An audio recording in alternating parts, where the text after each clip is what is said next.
Welcome to Grew with Portia, the podcast that uncovers the hidden treasures within grief. I'm your host, Portia the producer, and I'm inviting you to join me on a transformative journey where we will exchange laughter, of course the best medicine of them all, reflect on cherished memories. Remember that time that the little boy grabbed my hand instead of his mother's at the amusement park? Yikes. And of course discover gratitude while navigating one of life's hardest challenges, loss. So get ready to grow with me, Portia the producer. Let's dive in.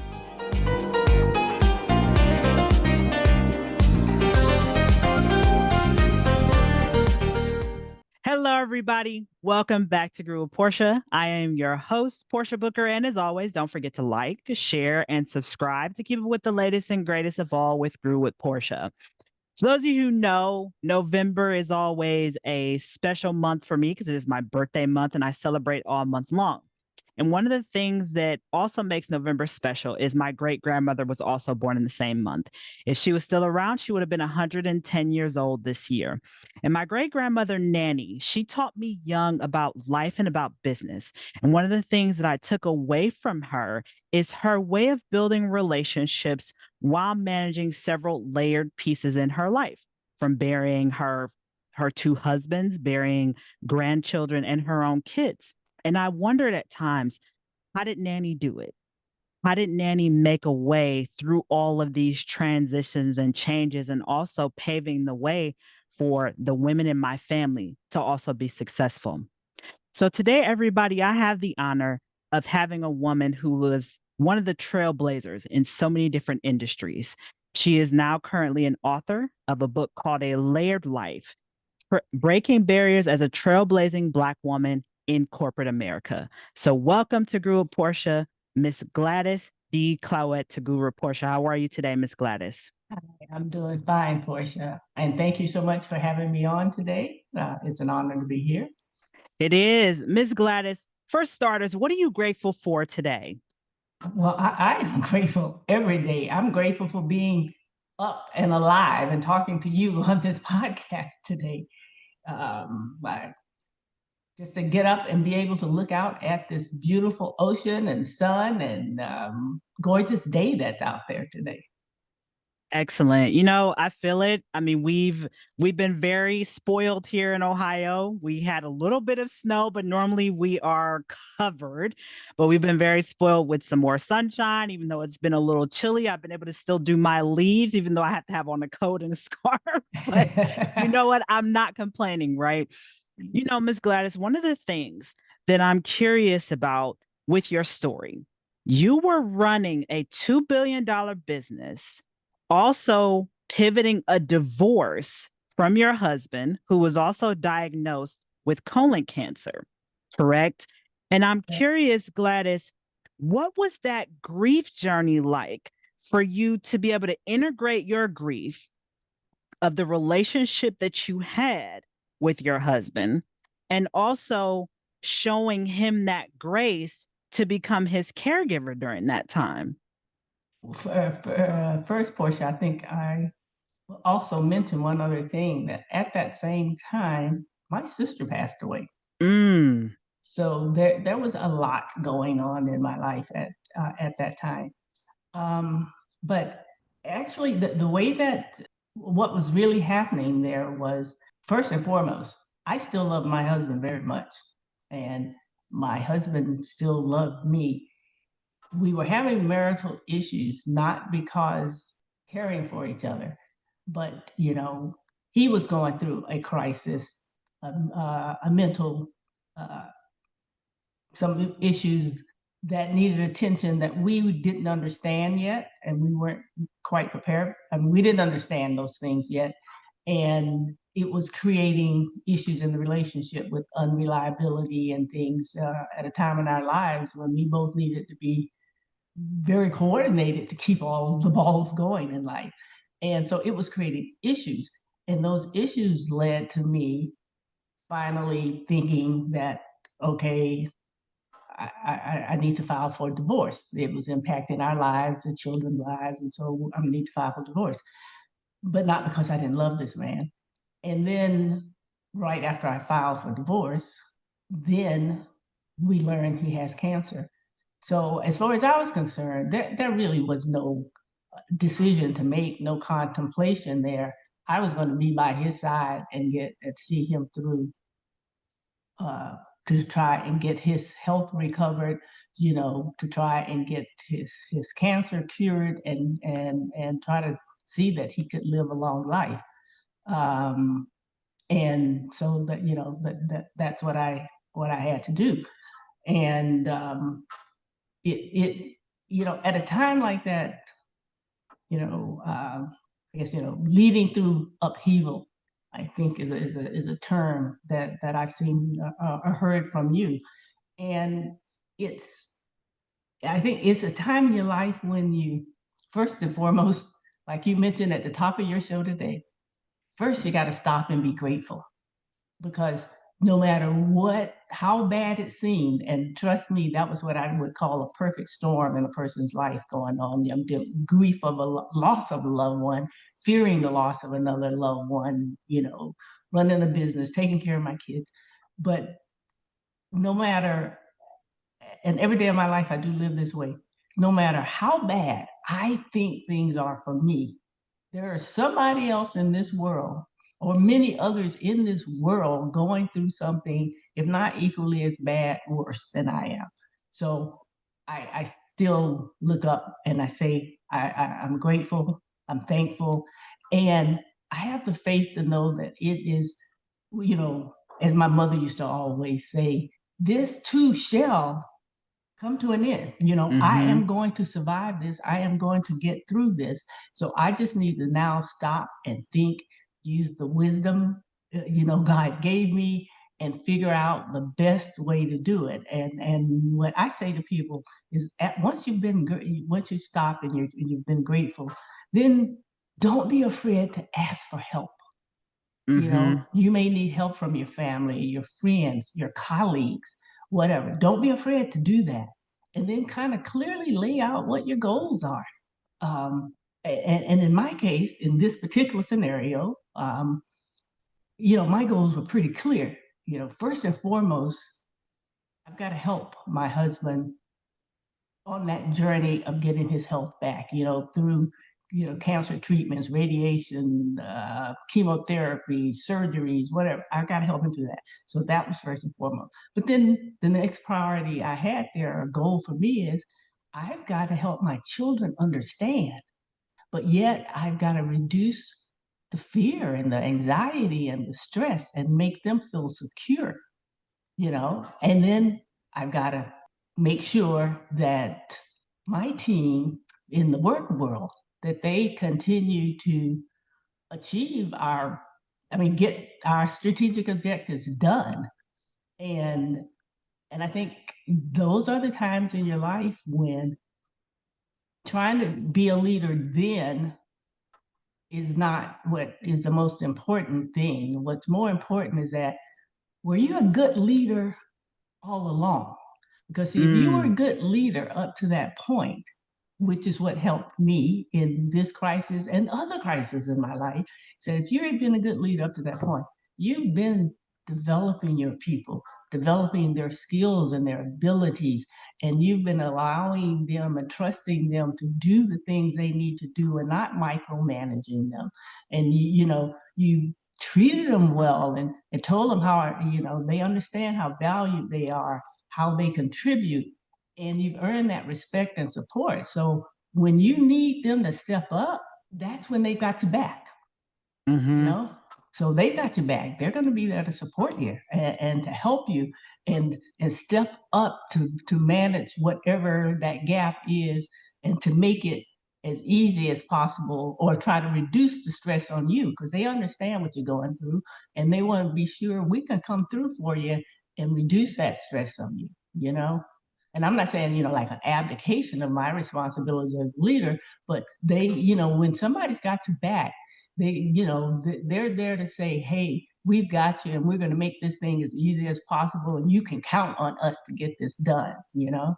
So, so between that, as I said, always practicing good leadership, and I definitely called on friends and families. If I couldn't get to, I tried to take him to all the most important appointments and things. But if there were times I just couldn't do it because maybe I had to travel someplace, I'd call a neighbor, I'd call a Mm-hmm. friend. There may be times I may even have to get a family member to come to town and just stay the weekend because I've got to go, stay a few days because I have to take a trip or whatever. But you want it to be someone that the children are comfortable with and that they're going to have their back the way you would. They'll know how to comfort them and keep them positive and make everybody know everything's going to be all right. you know Right. um, And Miss Gladys, you touched on something really quick about leadership, right? You really touched on, am I a good leader? And how am I replicating that amongst my team where they're able to step up for me, right? mhm, And also you learning to delegate, asking for help, because I think that is the nail in the coffin for so many Black women, right? I was told that it was called the strong Black woman cape or strong Black woman syndrome, mhm. right? And I'm curious for you, Miss Gladys, what did it take for you to shed that limiting belief to be able to say, you know what, I've got to delegate because I still have a business to run, I have a household to run, still taking care of my husband and the kids. But what did it take for you to delegate or shed that limiting belief of the strong Black woman cape and put yourself first to preserve you and keep moving forward? Well, I guess maybe the situation is I don't think I ever wore that cape Mm, that said that you know being a strong Black woman meant that I had to do everything myself. mm-hmm, I definitely believe in a strong Black woman. We're all raised that way. We watch them. You watch your mother and you watch your grandmother. And these are strong Black women, and you yourself can. I'm a very resilient person. I can be a strong person and those sorts of things. But the idea of having to do everything yourself is I guess that's not one that I've ever had. mm-hmm, And to me, being as I said, being a leader, it's about developing other people and helping them live their potential. And when you mm-hmm, and in my book, I spent a lot of time talking about. I mean, it really was sort of like I had this overwhelming commitment to helping other people succeed. Yes, I was trying to open the door. Yeah, I might have been the first woman most of the time, the first Black person or the first Black woman. But the whole point is you're opening the door for the others to follow, and you want those that follow to be able to be successful. But I was always a mentor to people. I tried to mentor people, develop people, turn them into, you know, great leaders and great achievers. And and that requires delegation. To me, by definition, if you're a good leader, you're a good delegator because a leader can't do everything themselves. Because if you're doing everything yourself, you're not doing your job as a leader of being the one sitting there and thinking strategically, figuring out what is the vision, the goals, the objectives, what is our strategy, and da da da. You're not doing those things if you're sitting there being the doer all the time. So I think you know you should be doing that all along with your people. But the key to it is, as we know, when you're leading people, it's all about, I mean, how highly your team will perform and how committed they are to what they do and whether they enjoy it and everything else. It really depends. They always say it goes right to the leader, and that is if they respect you, enjoy working with you and for you, and and believe in you as a person of integrity. And I always think that's the key. mm, They believe that you are a leader of integrity that they can count on, and you're going to do the right thing no matter what the situation, no matter how tough the call, no matter if it causes you pain or whatever. You're going to do the right thing, and you're going to stand up for them when it's time for somebody to stand up for them, and on those sorts of things. That's when you get committed. a committed, strong team. And if you built a team of teamwork, which I believe in, you can't have an effective team if people are in silos on different pages or don't want to be together. You have to build teamwork. And when you have that kind of thing going on, as I said, that's when, when you say, hey, it's time to go the extra mile, people. I need that extra mile, that they're willing to do it, and they'll do it for you in a very positive, happy to pay you back if you've done many things to help them, you know. Um, No, and Gladys, I'm glad you touched on that. I love how you said being a good leader is also being a good delegator, because I think that is what hinders so many entrepreneurs, right? From expanding their business, expanding in other ways, right? Because there's still this mindset of I have to do it all. And I think, I hate to say it, a lot of Black women are stuck in that mindset of I have to do everything myself because of conditioning, right? I was raised by a strong line of women, right? And I watched them do it all. And I hate to say it, some of them are sleeping in their grave because of it, right? You're absolutely right about that. But a key part of that, though, is like you mentioned an entrepreneur, or and even if you're in the corporate world or what have you, you have to surround yourself with highly capable, talented people. Mm-hmm. And that's where a lot of people fall short, Mm, for one of two ways. Either one, you know, you're not good or experienced enough in truly identifying great talent. Their skill and technique to identifying and hiring the right people, and people who are truly talented, and not people who just talk a good game in an interview and then they get to work and they can't deliver.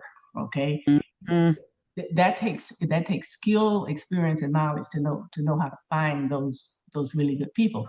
But oh, and what was the other point I was about to say to you about that? Um, we were talking about women wanting to do it all themselves. I lost my train of thought. What was the other thing I was going to say about? Well, and getting the Oh, go ahead. yeah, Yep, go no, ahead. yeah. I said, so when you have to identify the talent and have it, but then you've got to demonstrate that mutual trust along the way, and actually give people the opportunity to do things. You have to appreciate that other people have strengths and talents and what have you, and create opportunities for them to utilize them and demonstrate them and grow with them. And when you're doing that, again, you begin to see you don't have to do everything by yourself, because you're truly building a team of people who have those skills and that knowledge. Oh, and I know, and the other thought is this: for some people, what there's also this fear, and I mentioned this in my book about some bosses. There's this fear that if the people around them are more talented than they are, Mm-hmm. or are super talented, that somehow that is going to threaten them and threaten their position. And I call that short-sightedness myself, because if you get the best people you can on your team, and you get those people positively being members of your team, wanting to be on your team, wanting to help and support, they're only going to make you better. They're going to make you Mm-hmm. better. They're going to push the organization or the things or the goals or the things you're responsible for. They're going to make those things successful, which makes you successful. And as you move, you can continue to move them up with you. We all can move up together. And as other opportunities come up in life, you can help them move on to bigger and better things for themselves. Uh, and just continue to pay it forward, type thing. But I do think those things hold some people back, just the fear of the super talented people, or not knowing how to find the super talented people, um, or not giving them that ability to really grow even once you have them, so they can step up for you.